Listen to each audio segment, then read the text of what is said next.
Hello, good evening, welcome. I am Samuel Trapp. This is International Flavor. You're listening to Damn Radio. Damn glad to have you. Damn without the N, remember. We don't swear around here. We don't have potty mouths. Well, we do, but we try not to on the radio, if at all possible. So I'm inviting you all to call in and share your potty mouth free zone with me at 573-746-8020. Lots of interesting things. I did some legal research today. Many of you know that I used to be an arms control inspector, escort, interpreter. Ooh, it'd be nice to be an escort. Wonder if I could make any money doing that. I was an escort, I got to tell you, but all I did was escort inspectors that came from Russia, Mother Russia, and I escorted them around the country to our various weapons sites and let them verify that we were following the law, that we were doing what we said we were gonna do, and they got to check it all out. And so it was my job to make sure that they acted within the ranges of the treaty. So initially, I went to school at the Defense Language Institute in Monterey, California, for basic Russian way back when. And then several years later, I went back for the INF treaty course, which lasted a year, and it was very specific. And we, memorized the terms of the INF treaty. We went through it all in Russian and in English. And way back when, I used to know it backward and forward, and I very much enjoyed that because I thought it was going to prepare me for the law and my working in the law, because ever since I was 12 I was gonna go and practice law. That was the plan, right? And so I very much enjoyed that course. And then about a year after that, I got sent to the NATO School of Russian to go to the treaty for Start 1. Then, about 6 months after that, and that was in Garmisch-Partenkirchen in Germany, in Bavaria, very beautiful. And I went back again and went to the course for the Nuclear Threshold Test Ban Treaty and learned the treaty. I was becoming a treaty expert in multiple treaties, and I enjoyed the heck out of it. See, I didn't say the HE hockey sticks. I didn't say that. I said the heck out of it. And, people like me, we don't swear. What's that old joke? I don't smoke, I don't drink, and I don't swear. God damn it, I left my cigarettes in the bar. Well, there you go. At any rate, that wasn't swearing. That was a joke. Jokes do not count as swearing, people. And so there you have it. Just so you understand where I'm coming from. And so, at any rate, I went to Start 1, Start 2, Nuclear Threshold Test Ban Treaty, and INF Treaty training, all in the space of about 4 years, right? And a lot of them were very similar. So when last night I was talking about the highly successful trickery that was used by Vladimir Zelensky, I think specifically with the approval and help of the United States through Lindsay Graham, who happened to be there just the day before and happened to turn on the satellites, and you're seeing them all over on the BBC and on everywhere else when they show the links of the planning stages of this. What are they showing? They're showing the strategic bomber forces outlined using our satellite systems. Okay. And so all of this was done, coordinated with the U.S., okay? At least with the Lindsay Graham types of the planet. And don't let anybody fool you that that was not part of the purpose of him going over there. And remember what he said when we played his idiotic commentary last night, when he was saying Ukraine hasn't lost this war. What was he over there for? Ladles and jelly spoons. He was over there to help with this, and he needed a win. They need a win. They needed something to show that. And what did he say? Ukraine is still in this thing. Ukraine is not losing. And what proves you're not losing more than the U.S. giving you access to satellite imagery so that you can make sure that your little plan, which, by the way, that was a pretty good plan, and so far the Ukrainians have done several of these plans, usually with the help of the United States, or with the United States cluster bombs when they blew up the beach in Crimea, attacking families there on a Sunday afternoon. That was a big success for them, using American cluster rounds. And then they took out the Crimea Bridge with people traveling across it. And I forget how many died in that thing. I want to say 28 or something like that, people that died when they took out the Crimea Bridge, the bridge between the land and the island of, the peninsula of Crimea. And then they took out in 2022, they took out, I believe it was called the Moscow, the pride of the Sevastopol fleet. They attacked Sevastopol another time. They've had some good moments, but usually these good moments are attacking civilians and things like that. And it hasn't weakened the resolve of Russia any at all, has it? I mean, nowhere, not remotely, has it reduced the resolve of Russia and what they are doing. In fact, the opposite. Russia has been consistent in what they have said. They have been steady. A lot of the Russian media are calling for heads. They want some serious damage. And by the way, I've been busy for about 2-3 hours, and I haven't been able to verify if overnight there weren't some huge attacks in Ukraine that were just enormous, and that Russia has, but Russia has still been bombing the hell out of them. And every day we got Keir Starmer preparing for war. We got Keir Starmer announced another, what was it, $8 billion in ramping up their military.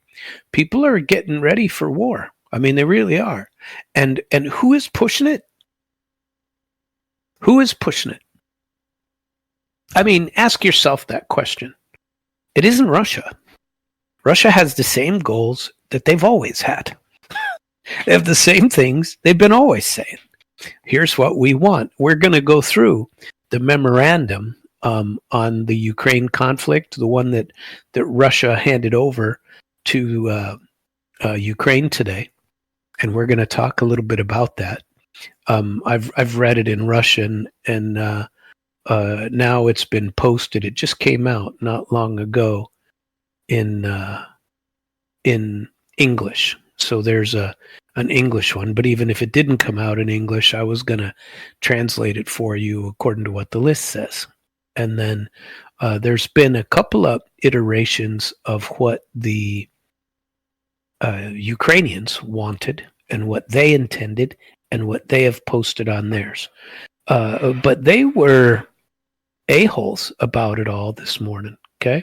So first of all, they showed up on time. The meetings were supposed to start at whatever it was, 9 o'clock. I think it was 9 o'clock this morning.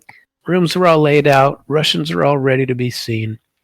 And the team from Ukraine decides they need to have meetings with the their European counterparts, right?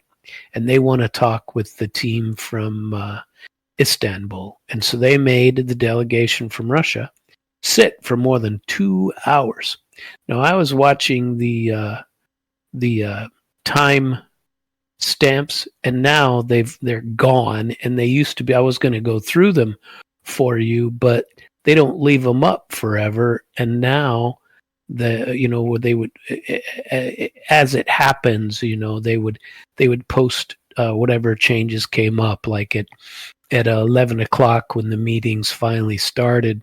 They said everybody's in the room now. We're getting opening statements from our hosts, the Turkish foreign minister, or whoever it was that was given the opening statement, and then they were exchanging documents. And every half hour, every half hour, 20 minutes, there'd be new things posted that were saying what they were. And so we'll go through some of that. But I wanted to talk to you first about one of the treaties. The reason I mentioned those treaties is because I heard an interesting comment today about the attacks on Russia's strategic bomber force. And I remembered this from my treaty days, because one of the ways and by the way, Start 1 and Start 2 were done with and gone, and they created something else called the New START Treaty, which I didn't go to training for in Garmisch-Partenkirchen or to Defense Language Institute in Monterey, California, and I've never even read the full text of. That went into effect in, I want to say, 2010. Let's see. Yeah, it was agreed upon on April 8th of 2010 and entered into force on February the 5th of 2011. And it has to do with nuclear armaments. There are limits as to how many, some of the same things that were from Start 1 and Start 2. And they allowed each side to have so many warheads, allowed for this, allowed for that. They had verification protocols. And every treaty has verification protocols, right? And this treaty was no different. And there's an Article 6, Roman numeral 6, VI, I guess it would be. But Article 6 is the verification protocol. And the reason I bring this up, and I heard this idea from someone else today, and they had kind of mentioned it in passing, and I was like, oh my gosh. And I can't remember what show I was listening to, because I'm always listening to something kind of passively in the background. And I heard something about the START treaty, and I was like, man, those START treaties, I don't think they're in force anymore. But I forgot about New START, and they were mentioning that, and it was in Russian that they were saying this. It said that under the terms of the verification protocols of the START treaty, all strategic bombers. Now get this, you can't take your bomber fleet and hide it. You cannot put them in hangars. You cannot put them underground. You can't put them on a pad that the kind that sinks into the ground and then covers back up. You can't do that. You cannot protect your bombers, okay? And so these bombers have to be out basically under the open skies unless they're being monitored. And Russia has however many bases, 6 or 8, might be more than that, but 5 of them were attacked yesterday, and we went over that part, right? And but article or verification protocol, the 6th, Roman numeral 6 paragraph there outlines this requirement that those bombers be out in the open air. So The point being made is this.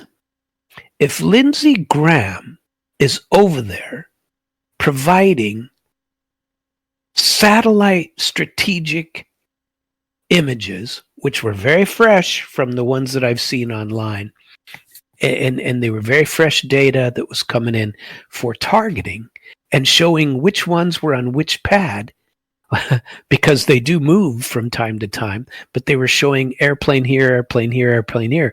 They were all fresh, and they had all of them laid out like all these bases. Who do you think provided that? Somebody had to give Ukraine access to our targeting data from the satellites that you're not permitted to. America could have never done it themselves, but they can allow Ukraine to do it, and Lindsey Graham did that. I don't trust these a-holes any further than I can pick them up and throw them. Now, although I appreciate the sly, the I don't know what, the trickiness of making a plan like this that allegedly was going on for a year and a half, personally supervised by Vladimir Zelensky. If Lindsey Graham was involved in it, this is BS. And if I'm Russia, there ain't no wonder I don't trust you a-holes. And nobody should trust them anyway. But there's no reason for anybody to trust them at all, because this is what they if the U.S. was involved in this, like everybody seems to think they were, including the BBC, which we will get to in a little bit, they're doing it because of Lindsey Graham and his little speech that I played for you yesterday, where he gets to go over and say, oh, they're not losing. This was nothing more. And by the way, old Zelensky has his hand out again. They're running out of money. They're running out of money. They're running out of weapons. They're running out of people. They're running out of everything in there. And they are losing this war. And so Lindsey Graham going over and saying, no, they're not losing. And then the next day having something show up that is what? It's a glorification of Ukraine. All the newspapers everywhere, especially in Europe, are extremely, oh yeah, hoorah, we have big victory, we kicked the crap out of them. We're here to show you that we aren't losing. We still got some fight in us. No matter what you think happened, and now they're claiming that they got 40 individual airplanes that they took out. Now, nobody believes that's the number. The actual number is somewhere between 8. I've heard numbers as low as 5. I've heard numbers as high as 18. But they're somewhere between 8 and 18. And by the way, no matter how you slice it, that's a horribly expensive day for Russia. Horribly expensive. Those bombers are not cheap. And and they did take out at least, I believe the number to be somewhere around 12. That's what I believe. And I did my own counting and my own looking and my own checking. There are a couple of guys who say it's as high as 18. Penchenko, the girl that I watched, she showed some above some satellite images of before and after, and hers was actually a pretty good one. And she did a count of about 14. So no matter how you slice it, you take out 14 of Russia's bombers with $500 drones. Well, that's a hell of a day for you. And you know, but if that's all you got, which is really all they got, all they're waiting for is Donald Trump, who, by the way, I haven't heard a word about him. If somebody knows something different or knows that he may have said something different, give me a call and tell me where to look. But I haven't heard word one from that guy, and not a word from anybody. You know, I think they wanted to see what would happen today. Frankly, I think they're surprised that Russia actually showed up today. I got to admit that I was a little surprised they showed up today. But Russia has taken, I saw new numbers last night. In the month of May, Russia took 500 square kilometers of land additionally from Ukraine. They are driving them back. Huge. All up and down the lines. Okay? And so it is a big deal. And it's they are succeeding. They are winning this war. And they don't need to do it on anybody's terms but their own. And so all over Russia, and I've watched quite a bit of it, there are people calling for blood. They want to. There's been I have a what would you call it? A graphic, a chart to put up for you, and I'm going to pull it up here. And I won't put it up, but I'll read it off to you because it's in Russian, and it was a survey. Somebody instantly did a survey, and this is a survey done in Russia. And where is it? Let us make sure that I can see it correctly in my photos. And because I have to pull it up, and I'm not even wearing any damn glasses at all. Where is this here damn thing?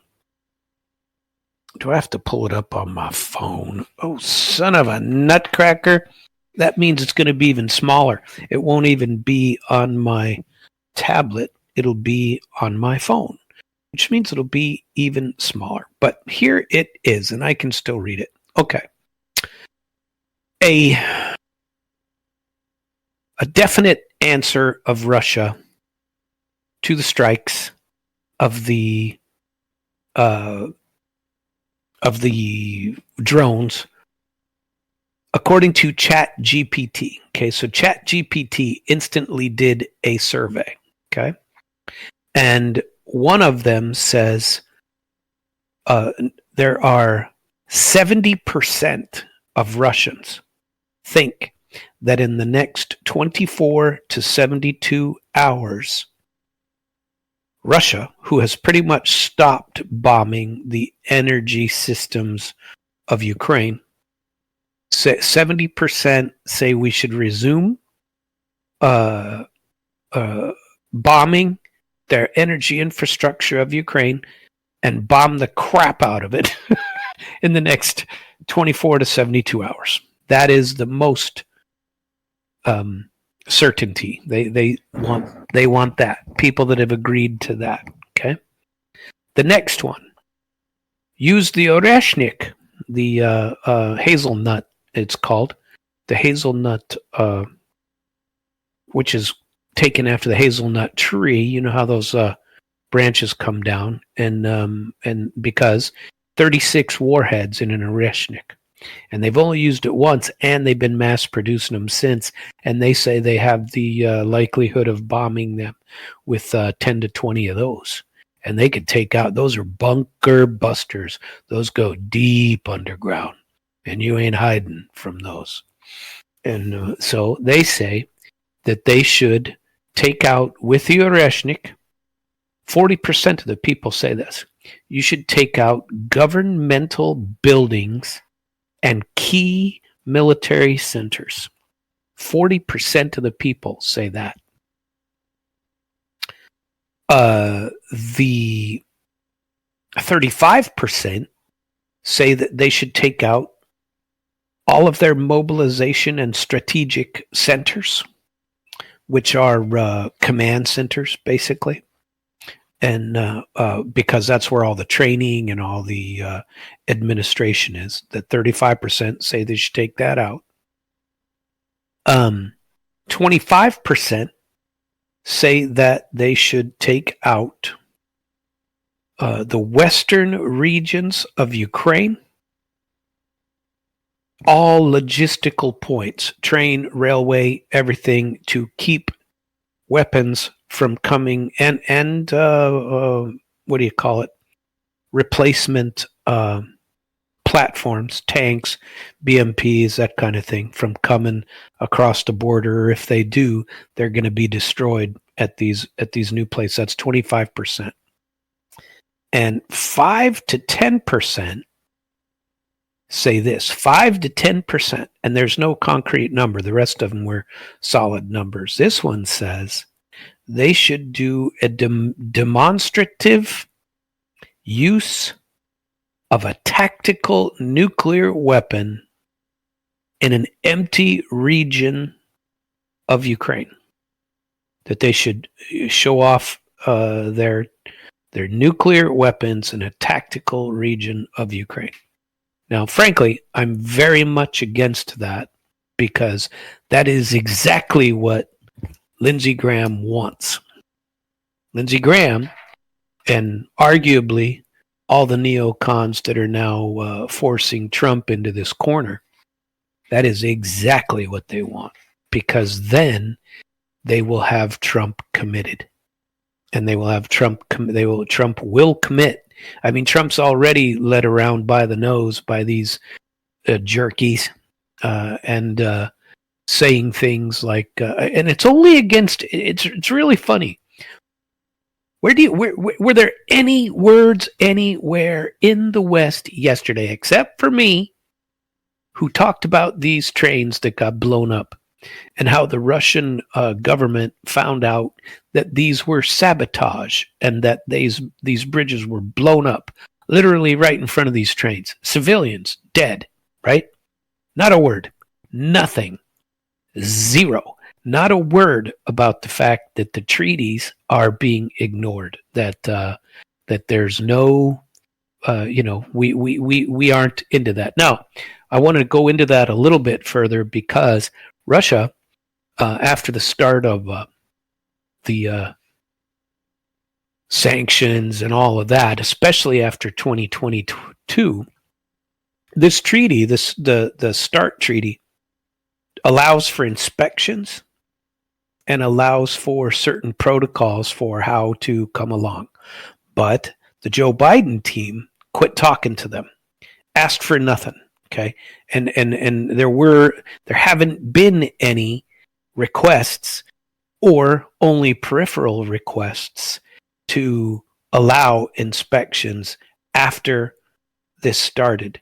And with the sanctions and with all the stuff, Russia has said, well, we think we're going to suspend our inspections and we're going to suspend your ability to inspect, but we're still in compliance with the terms of the treaty.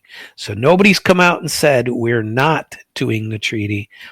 And if they were going to withdraw from the treaty, they have a 3-month written requirement to withdraw.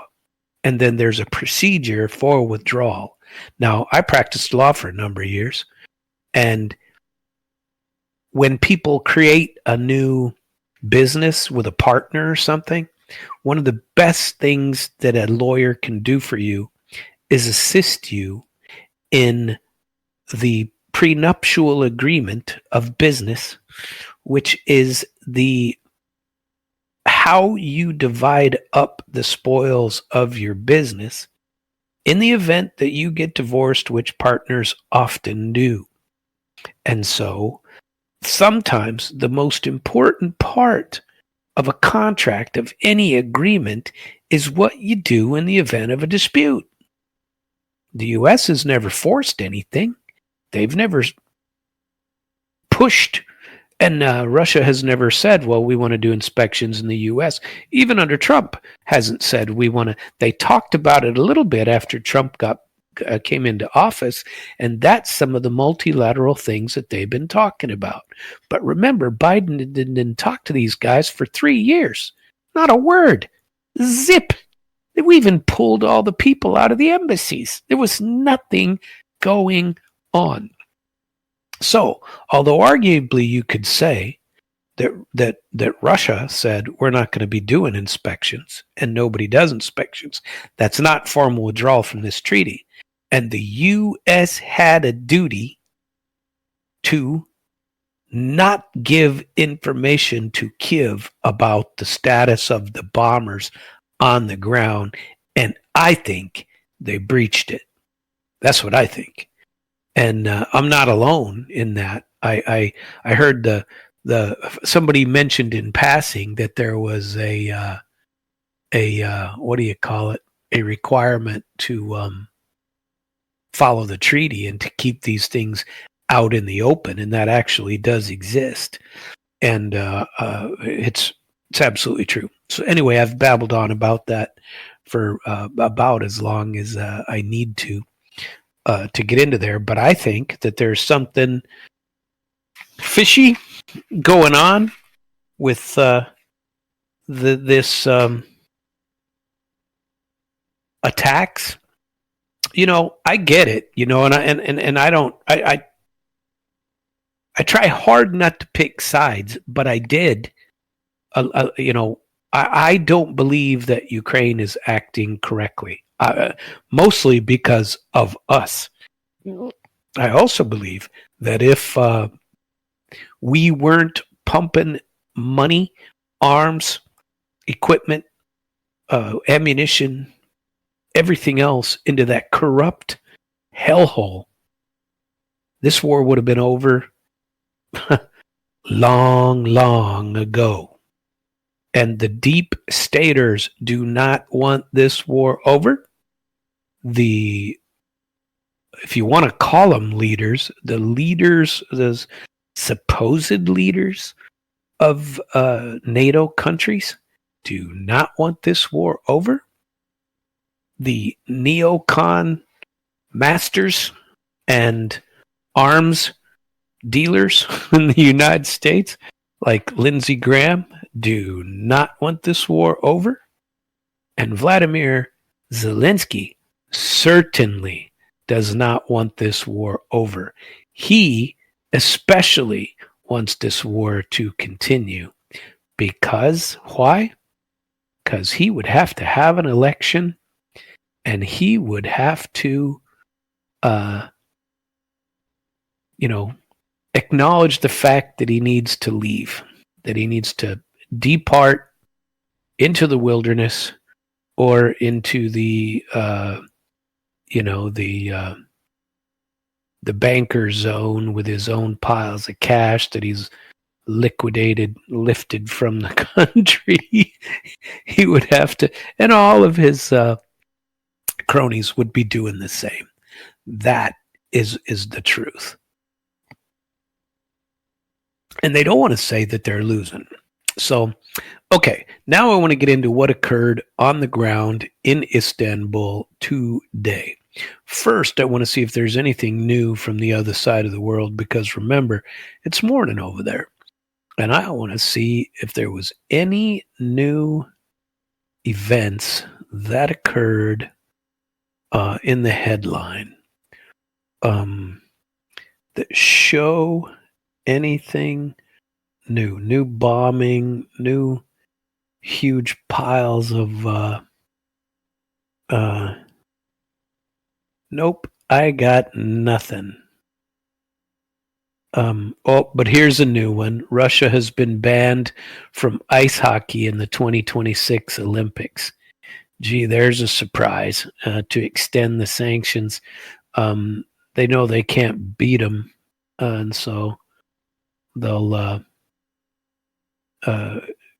stop them from competing. Did you hear about the Polish elections and the right winger who won there? And he won by 0.8%, and he is not a pro-Ukraine guy. Okay, he is not.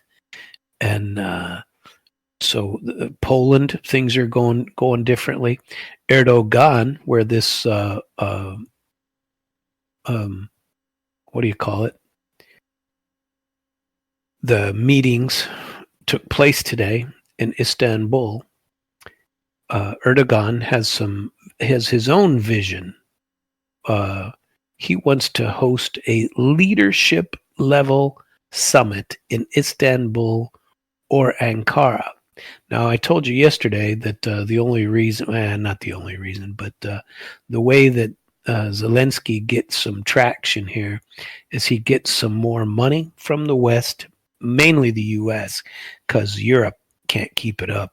He said he needs 38 million or billion. I mean, the other day he needs 38 billion. Where do you think he's going to get it? If Trump plays now, Lindsey Graham's going to be all over it. He said, remember, after his trip, he's going to Paris and he's going to Berlin and he's going to be talking. He's going to Brussels. He's going to be talking to everybody and making him feel good that he's got Trump under his thumb and that he's got Trump right where he wants him and that Trump is going to play ball. And how did we do that? We did that by showing that Ukraine can win. And they can win by us giving them intelligence and allowing them to bomb. And soon it will be wanted that the neocons and the warmongers will give Ukraine the ability to bomb deep inside of Russia. And after that, we'll have NATO forces and then U.S. forces on the ground in Ukraine. That's what Zelensky's formula said, the one that they shared today. And we're going to go over some of that here in just a minute. But before we do that, we're going to tell you a little bit about Erdogan's vision, because it's a short little article and a quick read for you. Turkey is ready to continue mediating between Russia and Ukraine to help end the conflict and plans to propose hosting a summit bringing together the two countries' leaders. Speaking in a televised address, Erdogan described the second meeting between delegations from Moscow and Kiev very magnificent. He said it was very magnificent. My biggest wish is to bring together Russian President Putin and Ukraine's Zelensky, perhaps in Istanbul or Ankara, he said, suggesting that President Trump could also take part in the gathering. If they agree, I would join the meeting personally, Erdogan said, calling for Istanbul to become a true center of peace. During Monday's meeting in Istanbul, Russian and Ukrainian delegations agreed on the largest ever prisoner exchange. According to the head of Russia's negotiation team, Vladimir Medinsky, the swap will include all severely injured and seriously ill prisoners of war and a separate mechanism involving all captured soldiers under the age of 25, he told reporters. He also said, and this is a unilateral thing that Russia has agreed to do, whether Ukraine follows suit or not, they will return the bodies of the 6,000 Ukrainian servicemen that they have recovered next week. And they presented Kiev with a detailed memorandum, which I'm going to go into with you in a little bit, outlining a proposal for lasting peace and the steps towards a full-fledged ceasefire.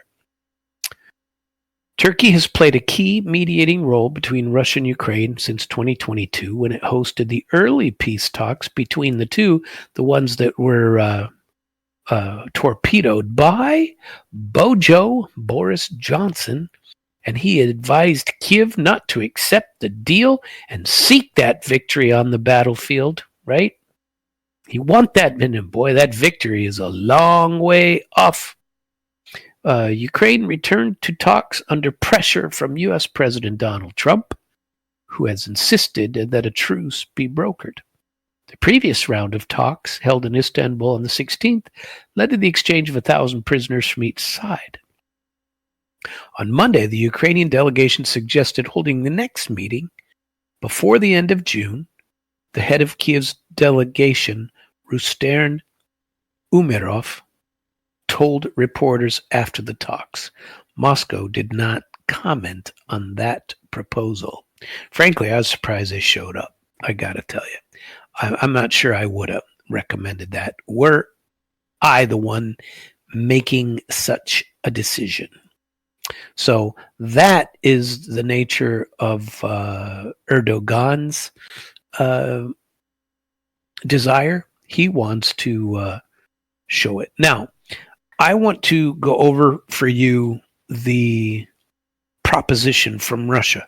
This is what is required of Russia. Then I'm going to tell you, and I haven't seen this. Well, I read it in Russian, but the one that they had was a very poor PDF copy, and when I printed it out, you could only read part of it, so it's starting to hurt my eyes. So now that they've done the English version online, and I don't have to see this crazy looking picture that somebody took and posted a picture of, I can actually read it in English. So some of it will be new to me, but I can't imagine that there's something that I would be unaware of, or something that Russia has not said would be one of the requirements already over the last several years.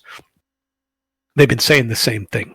So let's jump in on that and see where it goes. Moscow handed over this document to Kiev in the second round of talks in Istanbul. Second recent round. The Russian delegation presented its peace proposal to Ukraine side during the talks in Istanbul on Monday. Now remember, the big differences here are Ukraine's terms regard a ceasefire. Russia's are to end the conflict completely. Okay? Now, Ukraine wants to say that this is what it will take to finish the conflict for good, but all they really want is that 30-day ceasefire. They've been lying about what they've been doing for years and years and years. And Zelensky even made jokes about it way back when, before the February 22 of 2022. He was lying about it and said, "Oh, geez, we never agreed to Minsk 1 and Minsk 2. He laughed when Putin told him, and when Lavrov told him, you got to do something to follow these things. Tell us what you're going to do about Minsk 1 and Minsk 2. He basically told him to go pound sand, and it's not going to be paid attention to, and it wasn't. By the way, if anybody's interested, I am still available on the telephone at 573-746-8020, 80me 20u. And let's see. Among the main points of this agreement, Moscow's memorandum calls on Kiev to withdraw its troops from the former Ukrainian territories that have joined Russia and confirmed its neutral and non-nuclear status. There's an idiot who yesterday proposed, a British guy, yesterday proposed his own, all on his own, proposed that the Ukraine should be given nuclear weapons, that we should, and he's a former colonel in the, I believe, the British Army, proposed we should make sure that Ukraine gets nuclear arms. Whatever happened to non-proliferation, dude? I realized I was just a lowly interpreter sergeant, but I don't believe a colonel back then could say, hey, let's breach the non-proliferation agreements and give nuclear weapons to whoever we decide is the good guys. And those who we don't, let's make sure that somebody bombs the hell out of them. Let's give all of our intelligence to somebody to bomb the hell out of them, right? Anyway, let's go into the proposals. This is the draft as of June the 1st, 2025. Proposal of the Russian Federation. They're calling it the Memorandum on the Settlement of the Ukrainian Crisis. Okay. Section 1. Key parameters for a definitive settlement. International legal recognition of the incorporation into the Russian Federation of Crimea, the LPR, DPR, that's Lugansk and Donetsk, and Zaporizhia and Kherson regions. Full withdrawal by Ukraine from these territories of the armed forces of Ukraine, units, and other Ukrainian paramilitary formations. That's paragraph 1 of section 1. And there's 12 paragraphs. Paragraph 2. The neutrality of Ukraine, implying its refusal to join military alliances and coalitions, as well as a ban on any military activity by third-party states on Ukrainian territory, and the deployment of foreign armed formations, military bases, and military infrastructure there. So keep NATO and the U.S. out, including their biological weapons places. Keep them out, I say, is what is being said, even now. Number 3, termination of all existing international treaties and agreements inconsistent with the provisions of paragraph 2 of this section, and refusal to conclude any such agreements in the future. Number 4, confirmation of Ukraine's status as a state without nuclear or other weapons of mass destruction, with a direct ban on their receipt, transit, and deployment on Ukrainian territory. And boy, that would disappoint England, wouldn't it? Number 5, establishment of maximum limits for the size of the AFU, Armed Forces of Ukraine, and other Ukrainian military formations, the quantity of armaments and military equipment, and their permissible specifications. Dissolution of Ukrainian nationalist formations within the AFU and the National Guard. Number 6, this is important one for them and always has been. Guarantees of the full rights, freedoms, and interests of Russian and Russian-speaking population, granting the Russian language official status. Now, they've outlawed, like I told you, they were outlawing Romanian on the western half of Ukraine, and they're outlawing Russian on the eastern half of Ukraine. And that's been going on forever. They deny it, and people don't want to talk about it, but they deny it now. But they oh no, you can use it. You just can't use it out in public. You can use it in your home, in the private sphere, with your wife, but Jesus, you better not let the neighbors hear you. They'll probably rat you out, right?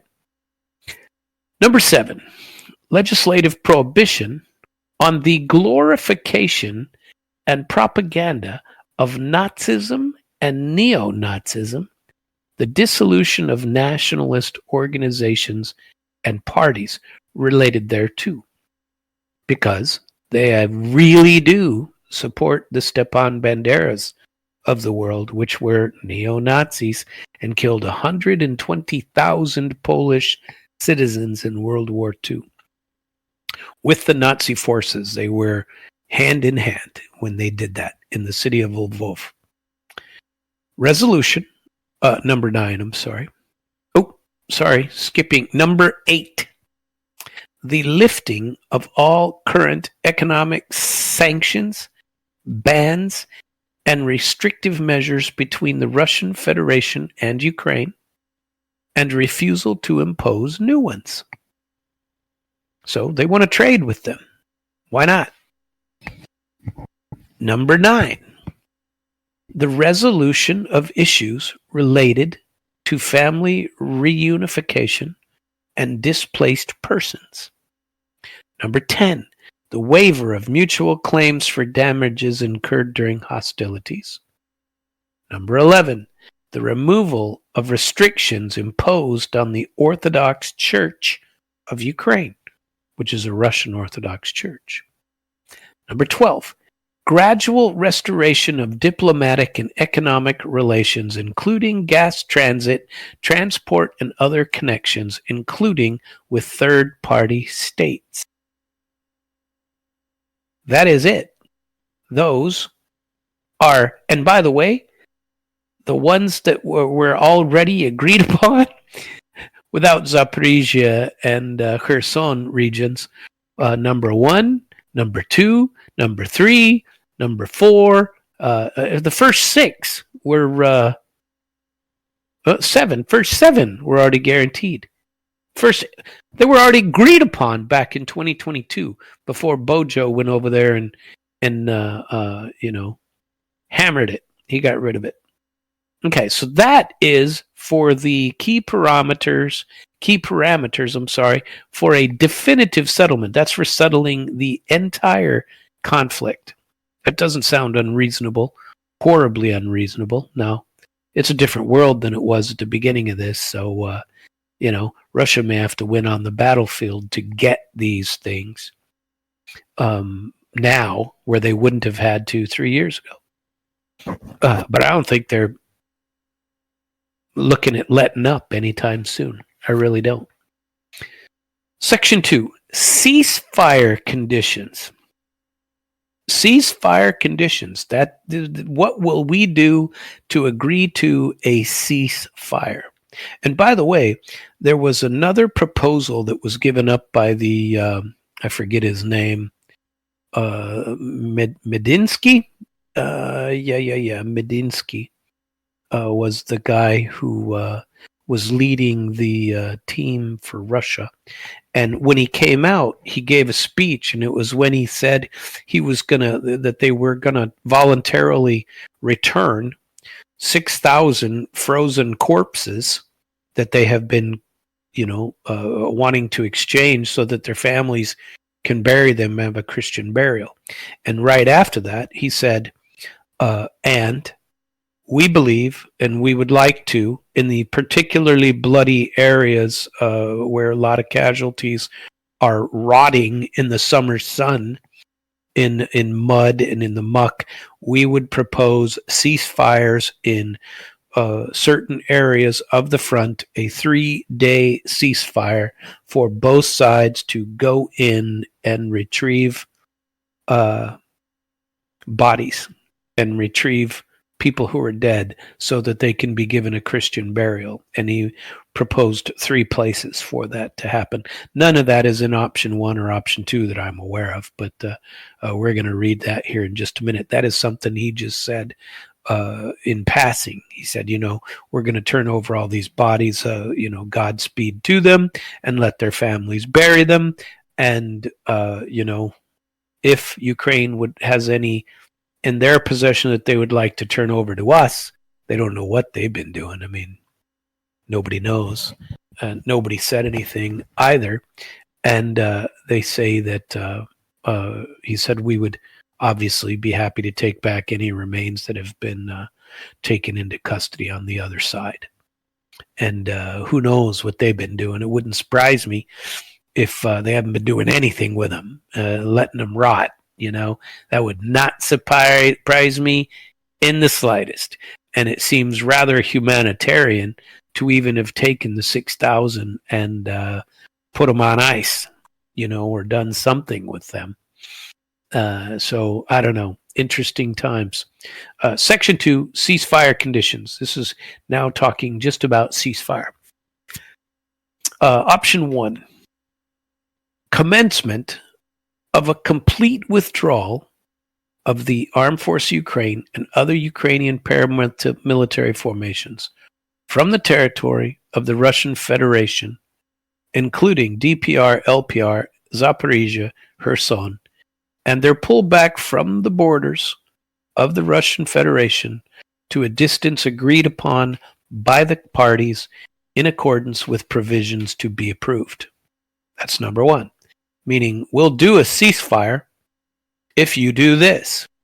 Leave the 4 territories that we've already taken 90% of, and we'll agree to that. Now, it doesn't say anything about whether Russia would then withdraw their forces from Sumy, from what other part up there? Kherson? Not Kherson, Kharkiv, or any other spaces, Dnipropetrovsk, because they are across the borders in those 3 new regions. And whether they would agree to that, I don't know. But there is an option 2, a package proposal. And this has 10 section 2, option 2, package proposal with 10 line items. First one, prohibition on redeployment of the AFU and other Ukrainian paramilitary formation, except for movements aimed at withdrawal from the borders of the Russian Federation to a distance agreed upon by the parties. Meaning you can't redeploy them. If you want a ceasefire, no redeployment, and it's a prohibition. How you enforce that, God knows, because that's the first thing they're going to do is redeploy. Cessation of mobilization and commencement of demobilization, part of the package. So the Ukrainians have been trying to mobilize. In fact, there's another article I read yesterday that says that every single mobilization officer, mobilization worker is required to seize 12 a day. 12 new recruits each and every day. So they got to be getting rich, because in order to get the 12, they got to, they're going to talk to 20, and that means 500 to 1,000 they're getting massively rich doing this. So it'd be a good time to be a mobilization dude in Ukraine. They're probably packing a lot of money away. That's paragraph 2. Paragraph 3. Cessation of foreign supplies of military products and foreign military assistance to Ukraine, including the provision of satellite communication services and intelligence data, which has all been provided for free. I added that last part, which has all been provided for free. Paragraph 4. Elimination of military presence of third countries on Ukrainian territory. Cessation of participation of foreign specialists in military operations on the Ukrainian side. It's not like they don't know what the hell we're doing over there. Number 5, guarantees of Ukraine's renunciation of sabotage and subversion activities against the Russian Federation and its citizens. Those have been ongoing for some time. Number 6, establishment of a bilateral center for monitoring and control of the ceasefire regime. Number 7, amnesty for political prisoners and release of detained civilians. Number 8, lifting of martial law in Ukraine. Notice how they slid that one in there? You get rid of martial law, that means Zelensky has to have an election. You don't want that. He does not want a ceasefire. And if he wants to get a ceasefire, he has to lift martial law. And so how are you going to do that? Pick option 1 and just say, okay, we'll give you the 4 territories, still call it a war. Number 9, announcement of the date for the elections of the president of Ukraine and of the Verkhovna Rada, which is their Congress, which must take place no later than 100 days after the lifting of martial law. Now, there's sly activity to this. And this is smart, because I guarantee you, with as small as Ukraine has become, and the amount of people who want to realign with Russia is pretty damn big. And I think you're going to have a huge push to the right. That's what I think. But hey, I've been wrong before. But here's paragraph 10, the last one.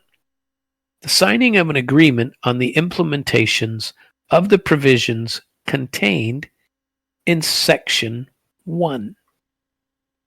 The prohibition on redeployment. They have to sign an agreement. So that's the other part. Okay, Section 3 was called, remember this is what Russia submitted to Ukraine today. Section 3 is the sequence of steps and a timeline for implementation. Section 3, number 1, and there's 9 of these.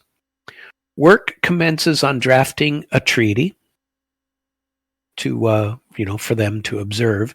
Not that anybody would agree to any treaty with Ukraine. They haven't honored one in the past.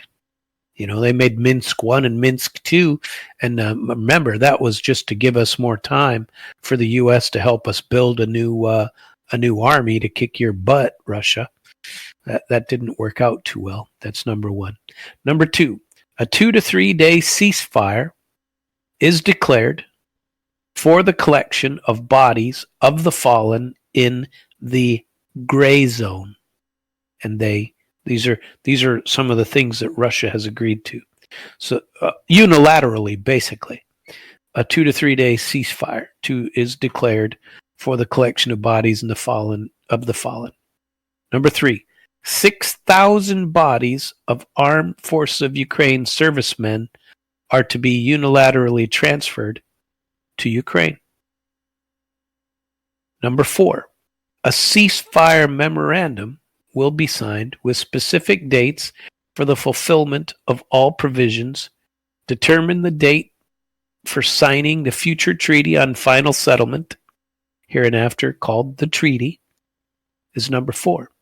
Number five, a 30-day ceasefire regime takes effect from the moment the Armed Forces of Ukraine withdrawal begins out of those four oblasts, right? The complete withdrawal of the Armed Forces of Ukraine units from the territory of Russian Federation and full implementation of the package agreement must be completed within these 30 days. So Russia will do this for 30 days if you don't do what you historically have done and cock it all up. Because that's what they do. They like jacking it up. And so, number six, elections are conducted and government bodies formed on the territory of Ukraine, which don't exist right now. Number seven, the treaty is signed. Number eight, the signed treaty is endorsed by a legally binding UN Security Council resolution. Number nine, the treaty is ratified, enforced, and implemented. That's the end. Does any of that seem irregular to you, or not enough, or something else? Now, Ukraine, for their part, wanted, what have they said all along? We want reparations. We want to go back to 2014. We want that Crimea. But we then have, we're going to go to my YouTube because I found this pretty damn stupid and ridiculous. We're going to go to, where is it? I have a couple of things from YouTube to show ya all. Ewans, as they say in some places. Use guys, as they say up in Chicago. Let's see here. We're gonna find one or two of these. Where are we? Starmer and Putin. No. Where's my... I don't understand this. How is it possible that my watch history could be different from time to time? It makes absolutely no sense how my watch history can change. It is nonsensical. That was in Russian, so you can't listen to that one. Oh, here we go. We found it. And I think it was the one to be played at night. Let us see if I have the right one. Where are we? There we are. I want you to hear this. This is Where Are We Now? Let us make sure that everyone can hear it. And I think I've got just about the right amount where this guy begins to talk. And we're going to start it right about there. So remember me telling you earlier that the idea of these attacks deep inside of Russia on these airfields were to show victory, and that all over the BBC, this particular clip has had 1.5 million views on the BBC. Okay. And it's number 24 in the world right now because people want to see, and so they get 1 million people looking at these things and talking, oh yeah, go Ukraine, we're kicking the crap out of Russia. And arguably they did just that. This was but listen to how they word it. They don't say anything about the requirements of treaties or of analyzing. There's no analysis of any kind. Instead, BBC says, in a spectacular military and propaganda coup, they at least admit that it's propaganda because it doesn't change anything on the ground at all. Ukraine has carried out an audacious attack on the Russian Air Force using drones to destroy as many as 40 warplanes at military bases across the country. And Zelensky and his spider's web operation. Okay. So listen to how this guy, and I forget his name. It might show up as we go through it. And I apologize if it's not quite on target. I don't remember if it needed to be at which particular point. But listen to what this guy says. And the Ukrainians are not surprisingly cock-a-hoop. But there is a political message here. A colleague of ours from the Ukrainian service said that he was recently in conversation with a member of the government who told him that the problem with Washington was that the Americans had already decided that Ukraine had lost and that the Trump administration's entire strategy was based on that assumption. Well, as the negotiators head back to Istanbul for another round of negotiations over a ceasefire, what Ukraine is saying loudly and emphatically is, if you think we're done, think again. Donald Trump may famously think we do not have any cards to play, but look what happened today. We certainly do. All right. And that's it. Okay.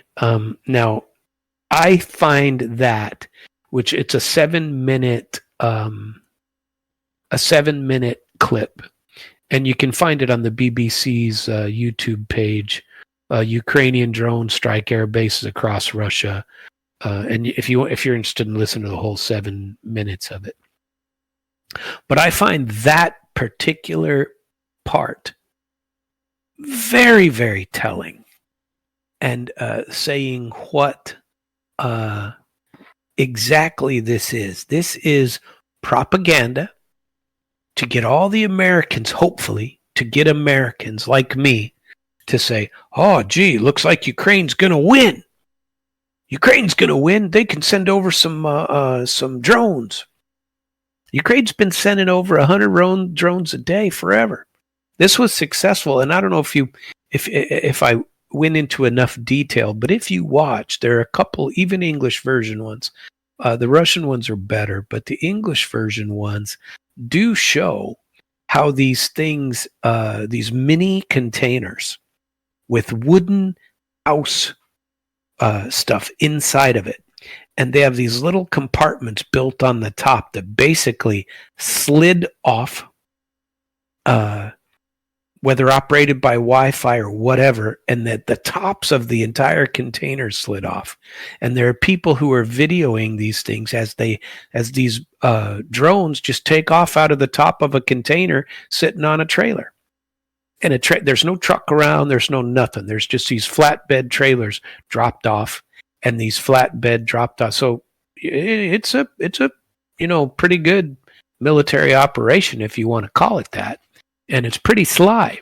President Zelensky said there were 117 drones that were used, and they took out up to 40 planes. And, 40 planes would be about 22% or something like that is the number I recall of the Russian strategic bomber force. That doesn't, necessarily turn the tides of war.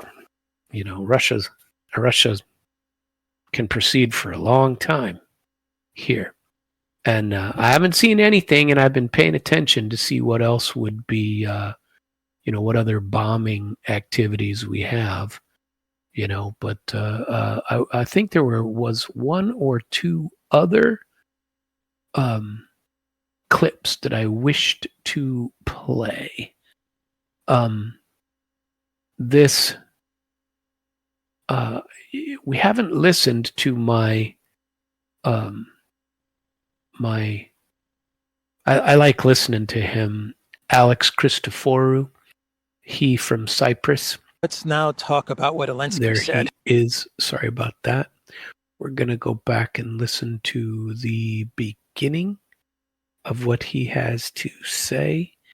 And he beats up on the old Starmer at the beginning.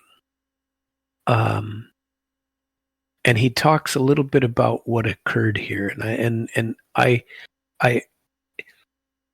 this is Alex Christoforou. He has a good channel on YouTube. I listen to him at least once a week, where I go and I listen to his he does a 45-minute program every day. I don't have time for it every day, but I do listen to it every day. You know what? I think we're gonna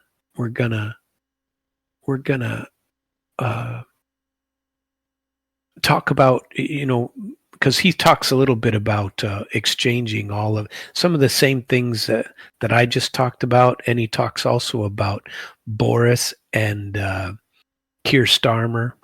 And I like how he calls Keir Starmer 008. So Keir Starmer is 008. And he's his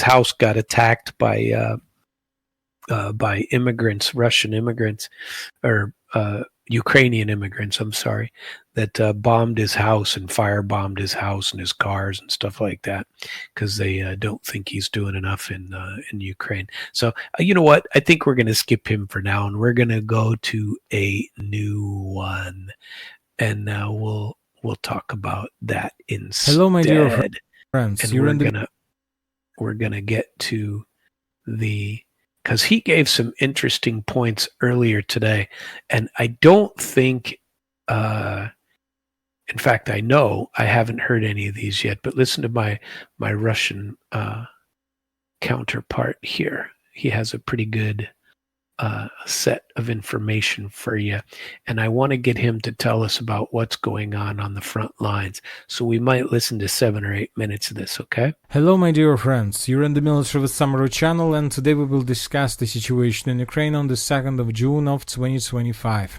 Today we have lots of very interesting updates, so let's start.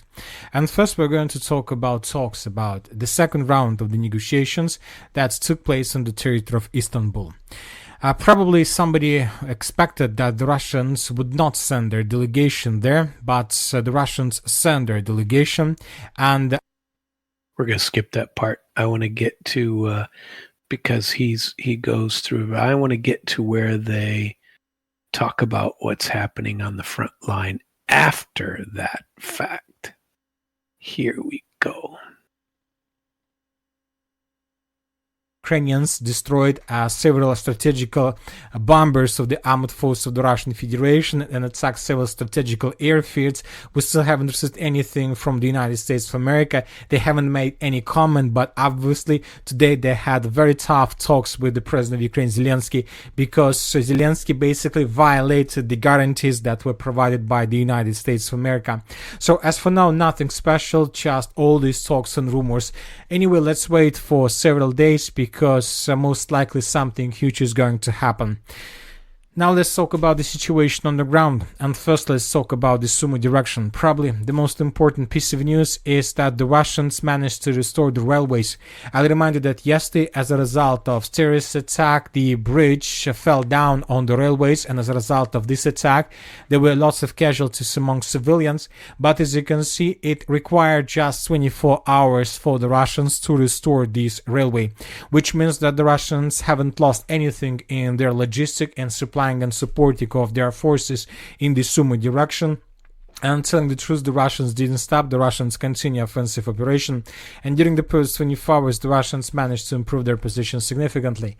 So that's the key point right there, is Russians improved their positions significantly into the Sumy region. Now, remember, Kursk is the area that people were talking about, which is the Ukraine and Russia border. Kursk is on the other side of Sumy. And now, instead of Ukraine occupying Kursk and going in for a number of kilometers, we have the Russians inside of Sumy and gaining more and more kilometers of space every day, taking over new territories. So let's listen to more of that. This is the map that you can see right now in front of your screens. Is the situation by the end of the 2nd of June of 2025. So as you can see, the Russians improved their positions, and this is the situation by the end of the 1st of June. So as you can see, during the previous 24 hours, the Russians managed to take under complete control the village by the name of Kondratovka.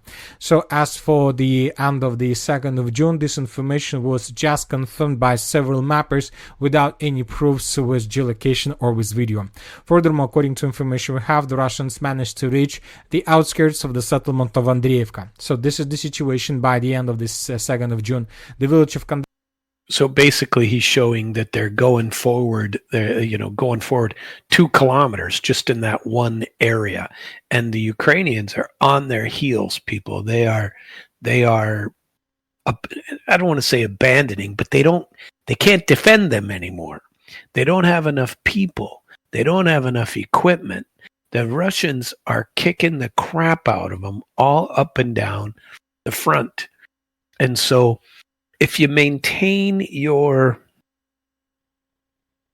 yesterday, or was it yesterday? I suppose it was yesterday, or over the weekend, call it a horrible weekend for Russia. They lost face on the international stage. They had, Putin's got to be embarrassed. There are people asking, what in the world is that? How do you not have any defense of your strategic bomber forces? Well, the answer to that is neither does America. We have, talks about these, what do you call it? Our strategic defense forces. Okay. But if what Ukraine pulled off was a pretty good deal. Centuries ago, when the Trojan horse was delivered into Troy or whatever it was, or into the other side of Troy, because Troy's the one who created the Trojan horse, right? If the horse was created and sent in, that there's truth in that story, from what I understand, and that was something that will be taught in military schools for a long time. And I guarantee you, America right now is reviewing their own strategic bomber forces, which are required to be under the open sky, just like the Russian ones, to see that nobody like China could come in. And I say China, I don't mean China. I doubt they have any intentions to do so. But, I guarantee you our military is looking into that exact thing right now.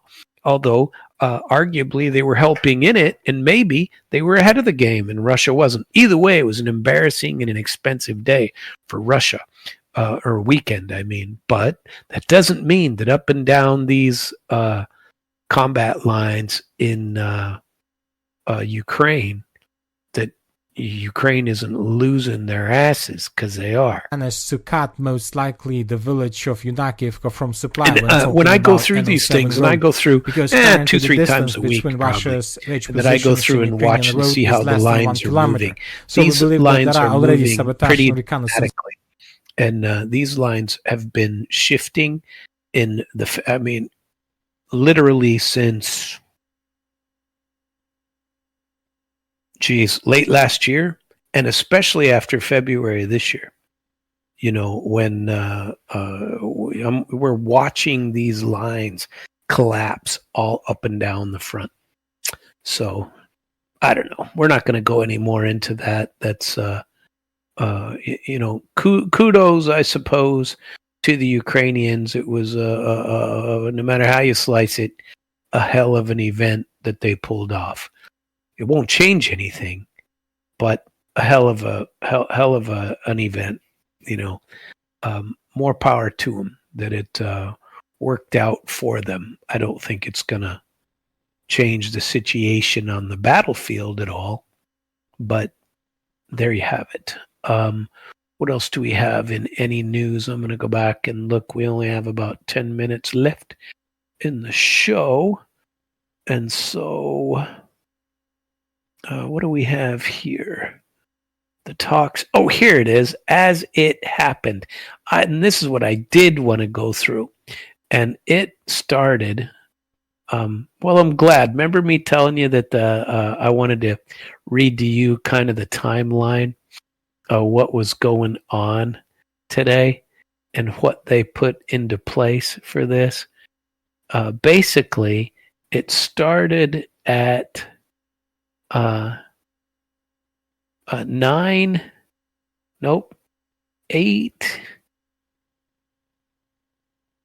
First one, 7:03 in the morning. Journalists gather.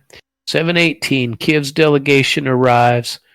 7:55, Zelensky has altered the lineup of the Ukrainian delegation according to a decree published on his website. We can read that. And then the Russian diplomats say that he's playing games instead of negotiating.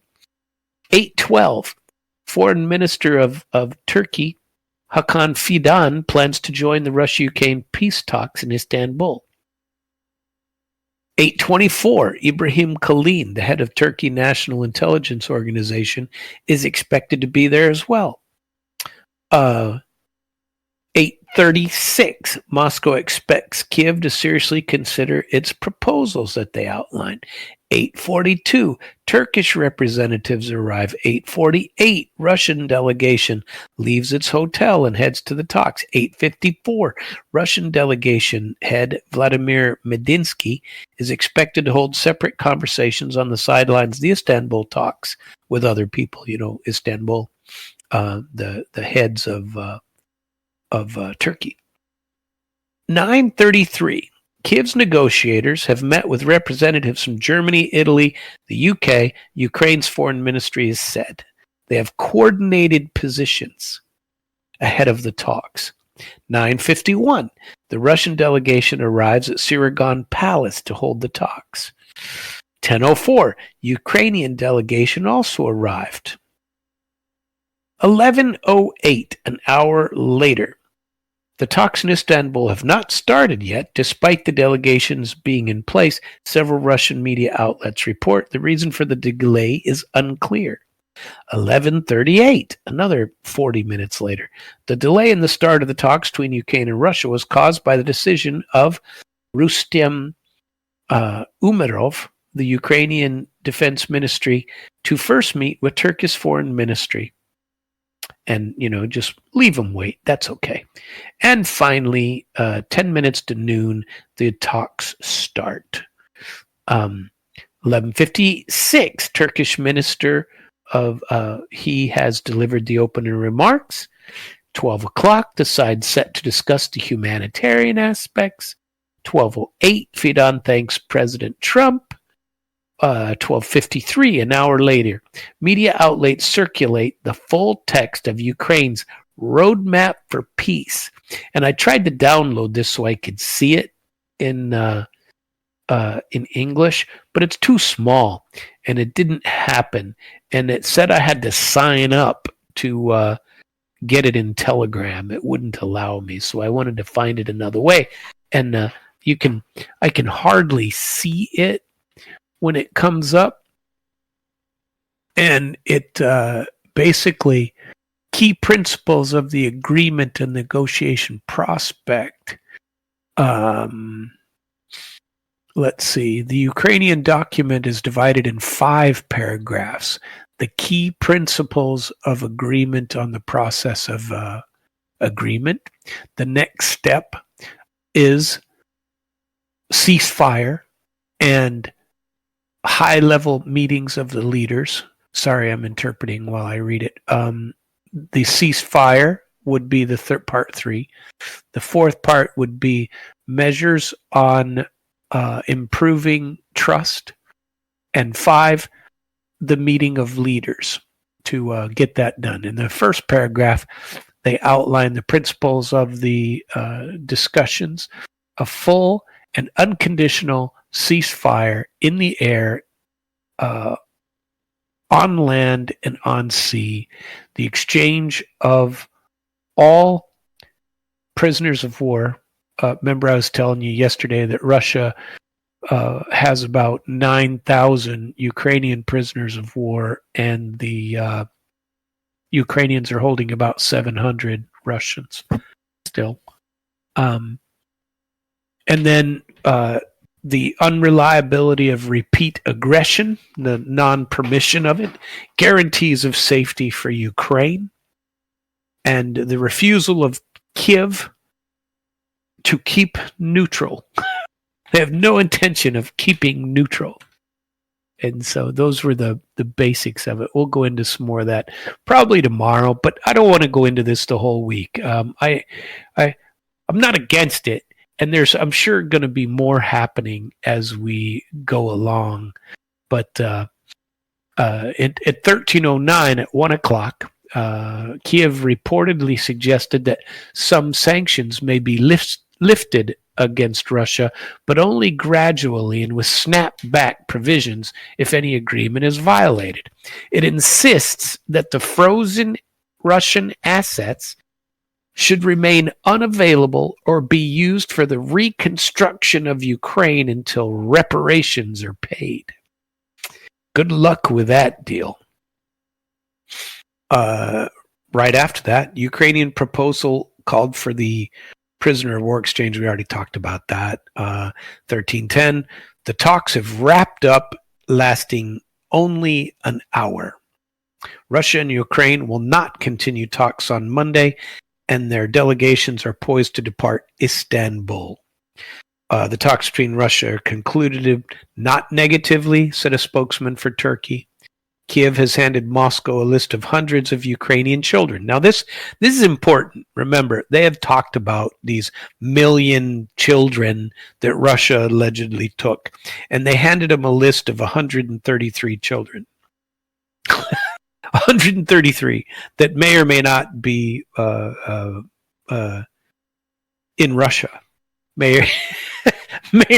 Nobody knows where they are. Hell, they could be dead. I don't mean that coldly. It's just it's possible. And there was a big article I read about that said, geez, because the Russians are pissed off about it. They're tired of being accused of stealing 1 million, 10,000, 20,000, thousands and thousands of children that allegedly have been stolen by Russia. And Russia has said, I don't know where you keep getting this nonsense, but this is not the fact. This is not how it goes. So I can't see where I was. Did I do that? Or is JR messing around with this? I think you are, aren't you, JR? But that's okay. My show's about over. I got to be able to get back on there and get to the end. Oh, it looks like I just pushed the wrong button. That's what I was doing. Sorry, JR. I didn't mean to blame you. But anyway, we're going to wrap it up. I hope you enjoyed the show tonight. I hope you like the discussions that we've been having. I hope that you make sure to think for yourself and get your other sources of news. Part of the thing that I like to do is provide you some kind of alternative source of getting the news, because it always seems to me, and you can't call what I do news. I suppose you could. It's more commentary than anything, and I certainly have my own opinion that I like to speak about, but be careful what you believe in, and make sure you know why you believe in it, and make sure you get alternative sources for your information, because it's always important to know where that comes from.